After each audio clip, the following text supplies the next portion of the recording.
So how do you start a successful podcast that allows you to build your name online, build your network, and also helps you bring in leads, customers, and generate a huge audience that is going to love you and love the content you put out?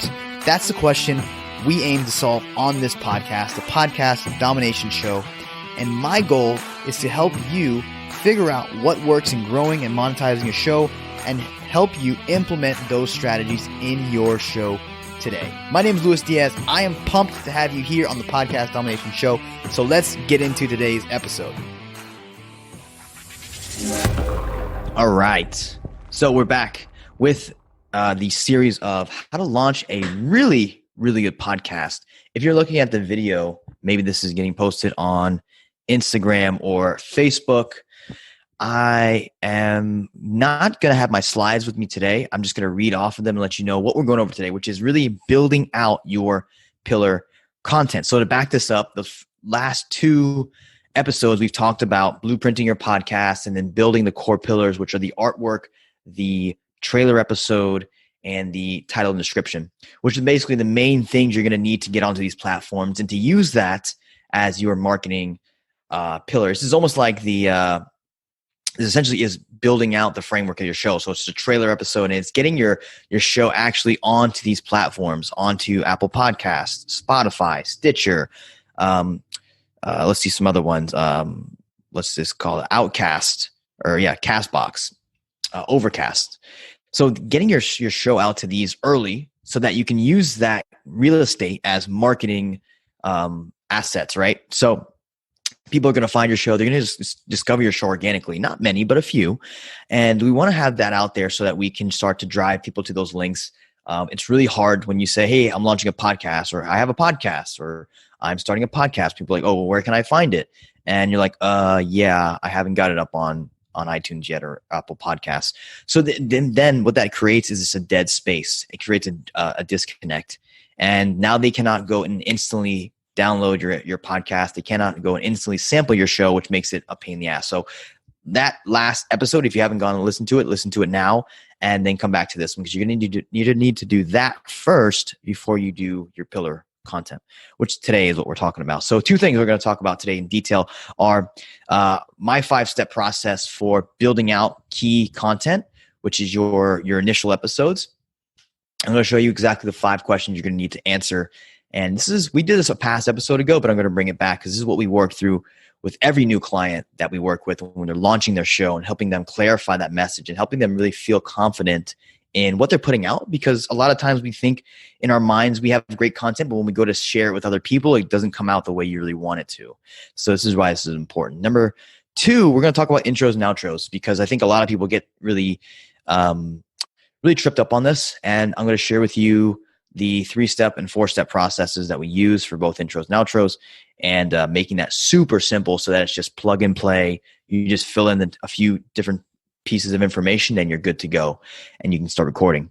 So let's just dive in right now and start with how to build pillar content.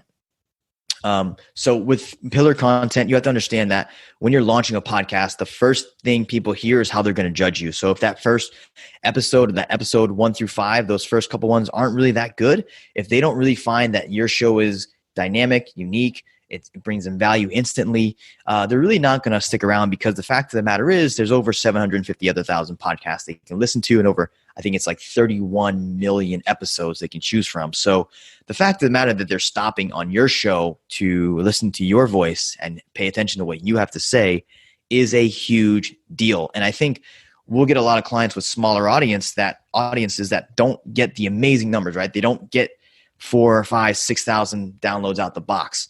And that's okay. I don't expect everyone who works with us or who launches a podcast, frankly, to get those numbers. You have to have an audience in place or have some really good paid traffic to really get that right, like instantly. So it's okay if you get 100, 200, 300, 400 downloads. That's good. That's like great. That's human lives. Those are people that are listening to your show, and you should be grateful for that. So those initial episodes need to be really good, though. Whether it's 4,000 or 400 people listening to your show. So how do we do that, right? So how do we create a show that's actually worth listening to? Well, these 5 steps, these 5 questions, essentially I'm going to read off here, are going to help you clarify that message so you can really drill down and sell it to people right at the beginning of the episode so that they stick and they stay to the end of the episode. So question number one, and to give full credit where credit is due, I got these questions from Andy Stanley. So if you don't know who Andy Stanley is, he's a pastor out of Atlanta, Georgia, and he speaks on major stages, and he uses these 5 questions to simplify his message and make sure he's getting his point across. So full credit goes to him. I have built a whole worksheet that we give our clients that they can use to script out their episodes. So it has these 5 questions, and it also has a couple other key things that they need to make sure they include to make a really high quality episode. But we're going to really tackle the meat here right now. So question number 1 is, what do they meaning the listeners, need to know by the end of this podcast? So if I'm teaching you how to launch a podcast, by the end of the show, you're going to learn how to launch a podcast. That's the answer to that question. Question number 2. So question number 1 is the what. Question number 2 is the why. Why do they need to know this? Why is this really important, right? Why does it even matter that I'm teaching you how to launch a podcast? Well, it matters because of X, Y, and Z. So making sure you write that question out or write that answer out so that you know exactly why. So people who are coming to the episode, they understand the what, and then they're like, okay, the next logical question that comes up in a listener's mind is, okay, well, why should I invest time in this? So you have to really handle that objection as to why they should stick around, why they should pay attention, and why they should continue to listen to you. Question number 3 is, what do they need to do? This is huge. What do they need to do after this episode? So many podcasters fail at this. They really don't sell the what, explain the why, and then tell them what to do after. You give them information and then you just kind of leave them there hanging. You're doing a disservice to the audience, because podcasts, for me personally, are reason why I got into them is because they were so actionable. The people that I listened to gave me steps to do. And I feel if you're a content creator and you're doing this for business purposes and you want people to get results, you need to tell them why what they should do. So after this episode, guys, I need you to go here and I need you to download this and I need you to do this. And if you do it, I want you to send me an email and I want to hear about your success. Something as simple as that, where you're telling them, hey, go download my free worksheet. And then I want you to do it because I want you to get results. And then I want you to tell me about it. That way I can help you further through this process. That's how you create results for people. So this question number 3 is so important, is why, or what do they need to do after the episode? You need to state that clearly, not just at the end, but also in the middle, because frankly, most people won't make it to the end, and that's okay. They still need to know what they need to do after. So that's question number 3. Number 4 is, why do they need to do this? So you just told them what they need to do after the show. Now I want you to explain why is this important. Now with this, I really want you to focus on the consequences. What are they going to miss out on? What's the cost of inaction? What's the problem they're going to face if they don't do these steps, right? So that's what you need to address there. And then number 5 is, how can you, the podcaster, make this memorable? Because the fact of the matter is, people will get hit with thousands of marketing messages every single day. They get ads, they get audio like podcasts, they get Instagram and social media. They also get their friends. They get people trying to sell them in person. So there's so many things that they're going to get hit with throughout the day. How do you make your podcast stand out? And the way you do that is a couple of things what we teach. It's through stories, it's through analogies, it's through similes, it's through quotes, and it's through just mentioning people that they would know. So you can tell a story about George Washington. You can tell a story about Bill Gates. You can tell a story about yourself. And what you're doing with those stories is you're wrapping your message, whatever the message of the episode is, into that story. So what I would do in this episode, for example, I would tell you about the first time I started a podcast. I'm going to tell you exactly how bad it sucked. I'm going to tell you the problems I had both mentally and technically, the imposter syndrome as a 24-year-old, telling people about health and nutrition, telling people twice my age or 3 times my age, quite frankly, about what they should be eating or what they should be doing with their lives, when personally I had never been in their shoes. So I felt a lot of imposter syndrome launching this health and fitness podcast. So for me, that's how I'm going to sell this story. That's how I'm going to share with you why it's so important that you listen to me about launching a podcast, because I've been there. I've been in your shoes. I've done it before many times. And the story I would tell is essentially how I started my first podcast and all the things that I know you're going to come up with, you're going to face along the road. So that's how I would wrap this episode. That's how I would sell it and make it memorable because I would tell you my story, or I would tell you a client story, or I'd tell you about this specific time where we didn't know what to do in launching a podcast and we failed, and here's why. And then I'd say, well, this is why you need to listen to this episode, because frankly, I don't want you to have the same failure that I did.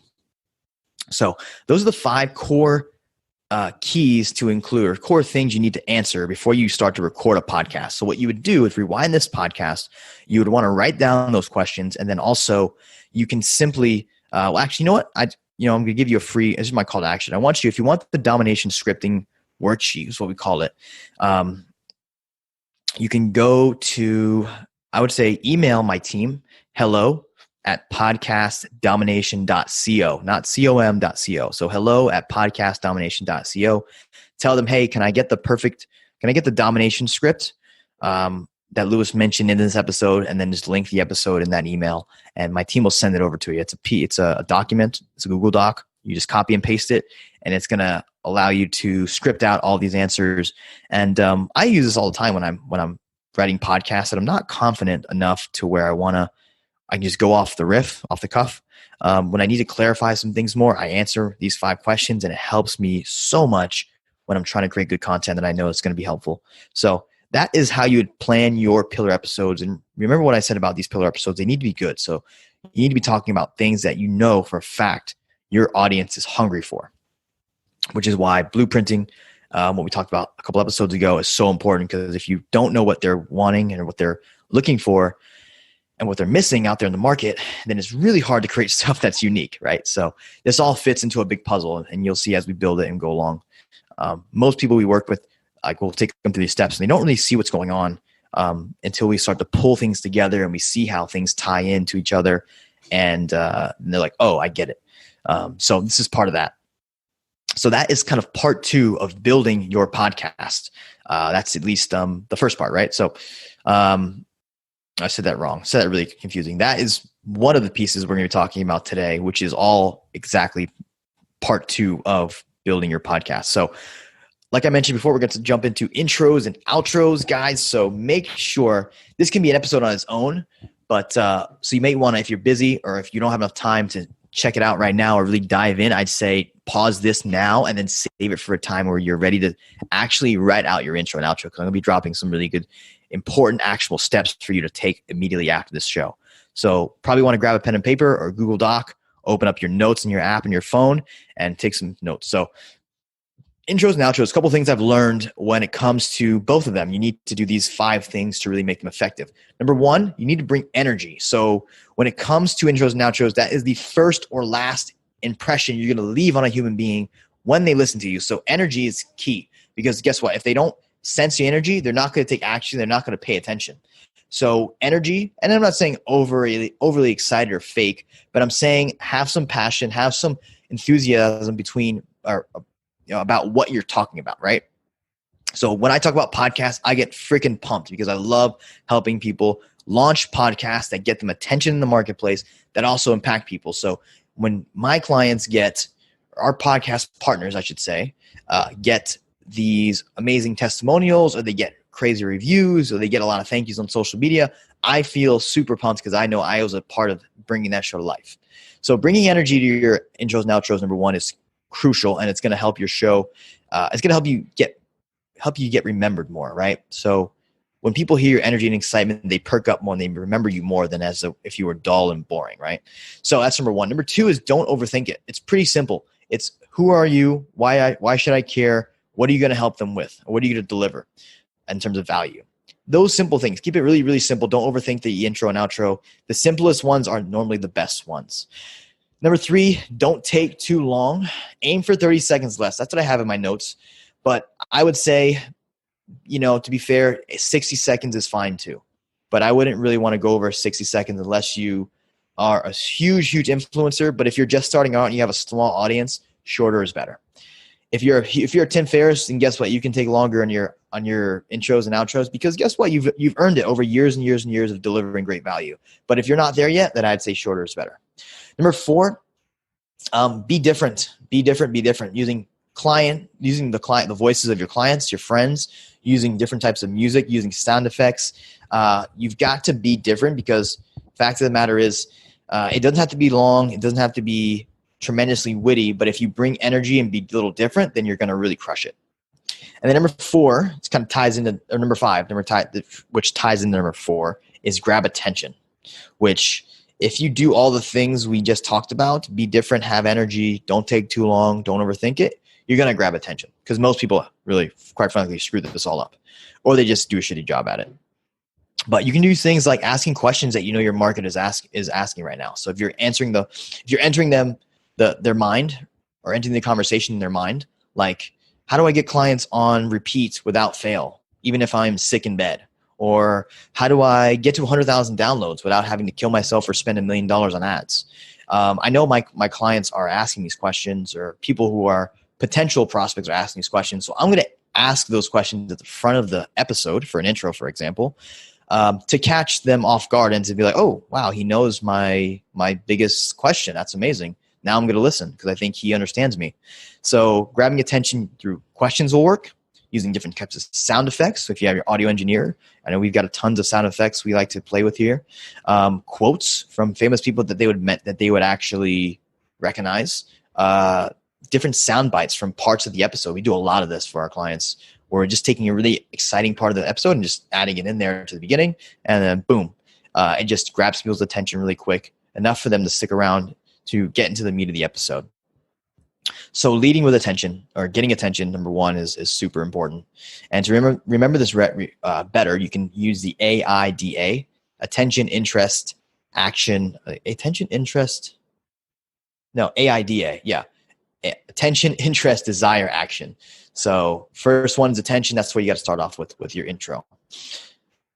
All right. So that was just kind of an overview for all of your intros and outros, those 5 key tips. Now I want to jump into the 4-step creation process for the intro. I'm not going to run through these I'm not going to take too long here, because I want to move into the last one, which is the outro script, which is the 3-step outro script. But number 1, you have to answer this. What is in it for them? Why should they listen? So leading off with a question and then simply answering that question or hinting at the solution is going to give you, is going to really fulfill this. Number 2, who are you? So a couple of things there. You want to include your full name and then the credentials. Maybe you're a coach, an author, a CEO of a big company. Maybe you are a 4-time Inc. List, maker. Maybe you are, best-selling author, whatever it could be, maybe. Include 1 or 2. For people who don't know you, this is important because now they can have something to judge your credibility by. Number 3, what is the name of your podcast? You'd be surprised that people will love your podcast, but they can't remember your name or the show's name, or they mess it up. So it's important that you ring that in their head so that when they reference it to other people, they don't mess it up and they make it easy. You're making it easy for them to share, right? Hence why you need to have a very easy to remember name. Number 4, the final one, who is this podcast for? So calling out your audience. This is for guys who want to go from skinny to swole, from scrawny to jacked. This is a show for guys who want to go from oversized to just the right size. Whatever your audience is looking to do, or you want to call them out. Call out who is it for. So that's the very basic overview of the 4-step intro process. And then last but not least, because I want to keep this episode kind of short, I don't want to drag it on too long, is the 3-step outro process. So 3-step outro process. Number 1 for me, whenever someone listens or gets the outro, I think it's really important to thank them for their time and attention. That's a big accomplishment. People have squirrel brains, and quite frankly, it's hard for us to keep attention nowadays. So if you're able to keep their attention to the end, it's really important that you thank them and you actually show them a little gratitude. Number 2, if it's possible, tease the next episode. So if you have a back catalog of episodes, you know what's coming out next week or in a couple of days, I would tease that next episode. Say, hey, just stick around for the next episode where we talk with John Ramos about the 5 best ways to wow your customers. If you know the title, then make sure you have that in there. And this is where it comes a little planning. Personally, guys, you see me, I never talk about the next episode because, quite frankly, I don't know the exact one that's coming out, because I have my team actually set up. A lot of times they'll do the scheduling of stuff, and they will tell me. I'm just a content creator. That's why I use my own system, because it gives me a lot more flexibility, and I know what's coming out, or I don't know what's coming out. I produce the content and they take care of the rest. But if you know what's coming out next, it's great to drip that episode a little bit and tease it out. Mainly for me, like, for instance, I know the next step in this series, it's going to be about branding. So stick around for branding. Point number 3 in the 3-step outro process is to send them to one place. That's one call to action. Hey, if you want to buy tickets to my next conference and you use the discount code podcast, you'll get 10% off or whatever it could be. Give them one place to go, one incentive, one call to action, right? So it could be, leave a review for the podcast in iTunes and I will send you a pair of Beats headphones. I don't care what it is. It just needs to be one thing. It cannot be 2. It cannot be 10. It cannot be 4. Pick the highest leverage, the highest value action for you and them that you want them to take, and send them to one place. So that could be Facebook, to your Facebook group. That could be to your website. That could be to your email. It's simply, I tell a lot of people, just email me, lewis@podcastdomination.co. A lot of times, or for this podcast specifically, like I said before, it's hello@podcastdomination.co to get the outro, get the podcast script, domination script. But we'll run through them really quick one more time. The 3-step outro. Number 1, thank them. Number 2, if it's possible, tease out the next episode or what's coming up in the future. And then number 3, make sure you send them to one place and give them a way to get there. So a call to action, share the podcast, tell 3 friends about it. And then, you can hit me up, slide in the DM, and I will send you a gift. That's it. That's one place to go with one action. All right, guys, that is it. And I will see you later. Don't forget, next episode's on branding your podcast. So stick around for that. Make sure you check out that, because that's going to be super high value if you want your show to look good, sound good, and overall just be a badass podcast. I'll catch you later. Peace. And don't forget, I have a number of free bonuses for you. These are free templates, guides, and stuff that I've actually included in my recent book, How to Get Your First 100,000 Downloads in 100 Days. But you don't even have to buy the book. I'm just going to give this to you for free. All you have to do is go to LuisRyan, LuisRyan.com/book. There is a simple form where you fill out your name and your email, and you get a ton of free stuff, all the templates and guides that I included in the book, but you don't have to buy the book. So you're saving yourself a chunk of money that literally will take you probably less than 2 minutes to accomplish or perform. So enjoy that. That's my gift to you. Use it. Don't just let it fall by the wayside, and I'll see you on the next episode.